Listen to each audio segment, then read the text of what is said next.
আসসালামু আলাইকুম everyone, hope you guys are doing well.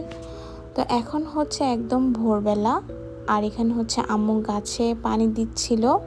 আর এই টাইমটাতে ওয়েদারটা অনেক বেশি সুন্দর থাকে, তাই আমিও দাঁড়িয়েছিলাম। এরপর এখন বাজে হচ্ছে 8টা। সারা রাত কিন্তু আমার আম্মু ঘুম আসে নাই, বিকজ আমার বেবি সারা রাত জেগে থাকে অ্যান্ড সারাদিন ঘুম আসে। দেন এটা হচ্ছে বিকালের টাইম। আব্বু হচ্ছে কিছু কালারফুল পপকর্নস নিয়ে আসছিল, অ্যান্ড এর থেকে বাজে পপকর্ন আমি আমার লাইফে কখনো খাই নাই। দেন হচ্ছে এখন হচ্ছে প্রায় সময় আমাদের বাড়ি থেকে কিনে খেতে হয়, কারণ আম্মু রাত জাগতে জাগতে অনেক বেশি সিক হয়ে গেছে। আজকে আমি ভাবলাম যে আমি ফর দি ফার্স্ট টাইম ভুনা খিচুড়ি রান্না করব, অ্যান্ড এর জন্য আপনাদের সাথে একটু শেয়ার করি। তো এখানে আমি 2 টাইপের ডাল নিছি, একটা ভেজে নিয়েছি আর একটা হচ্ছে না ভেজে হচ্ছে আমি এখন চালের সাথে মিক্স করে ধুবো। অ্যান্ড আমি ফার্স্ট টাইম রান্না করতেছি, সো আমি ইউটিউব থেকে রেসিপি দেখে দেন হচ্ছে আমি রান্না করব।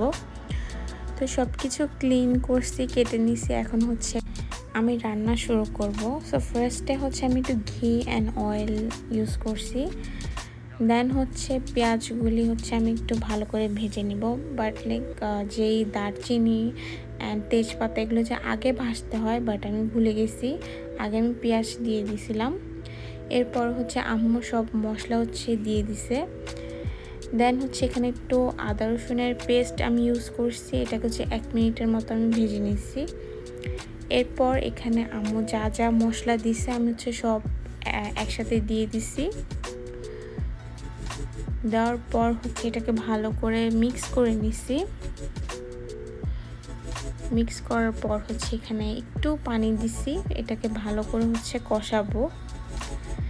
দেন হচ্ছে কষানোর পর হচ্ছে এখানে আমি ডাল আর চাল হচ্ছে ধুয়ে রাখছিলাম, ওইটা হচ্ছে আমি দিয়ে দিব। সেটাকে ভালো করে আবারও মিক্স করতে হবে।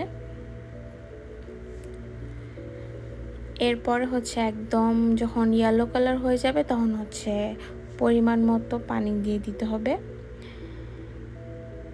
দেন হচ্ছে এটাকে, আর এটা হচ্ছে আমার প্ল্যানিং ছিল প্লেন ভুনা খিচুড়ি, বাট আম্মু হচ্ছে দুপুরে বিফ রান্না করছিল, সো আমি একটু বিফও দিয়ে দিছি। সো এটা হচ্ছে বিফ ভুনা খিচুড়ি হয়ে গেছে।